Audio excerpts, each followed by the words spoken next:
एक आदमी चट्टानों को तराशने का काम करता था। बहुत मेहनती था, कम कमाई थी, हमेशा असंतुष्ट रहता था। एक दिन उसने आह भरते हुए कहा, काश मैं इतना धनवान होता कि रेशमी गद्दों पर आराम करता। तभी स्वर्ग से एक देवदूत आया और बोला, तुमने जो कहा वही हो। वह आदमी धनवान बन गया। उसने खुद को रेशमी गद्दों पर बैठा पाया। तभी देश के राजा को उसने देखा। शानदार रथ, आगे पीछे घुड़सवार, सिर पर सोने का छत्र देखकर फिर असंतुष्ट हो गया। बोला, मैं राजा बनना चाहता हूं।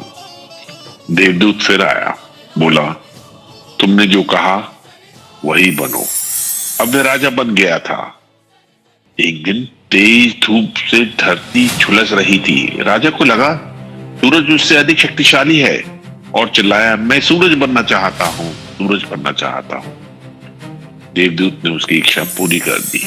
वह सूरज बन गया था। उसने धरती को तपाया, खरपतवार जला दी थी। तभी एक बादल आ गया और सूरज ढक गया था। सूरज की सारी शक्ति बेकार हो गई थी। वे बादल बन गया। अब बादल ने मूसलाधार बारिश की।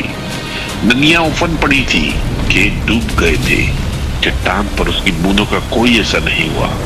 बादल क्रोधित हो उठा और बोला, मैं चट्टान बनना चाहता हूं। अब वे चट्टान बन गया था।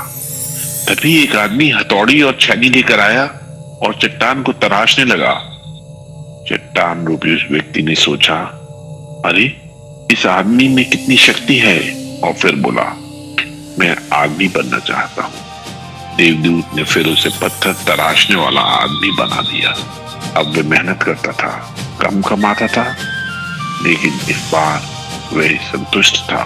सारी यात्रा वह कर चुका था और उसने पाया था कि मेहनत में ही संतोष है।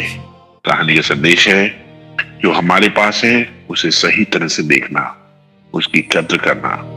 अगर हमें यह एहसास हो जाए कि जीवन ने कितना कुछ हमें दिया हुआ है, कितना हमें मिला हुआ है, तो ज्यादा पाने की बेचैनी अपने आप खत्म हो जाती है।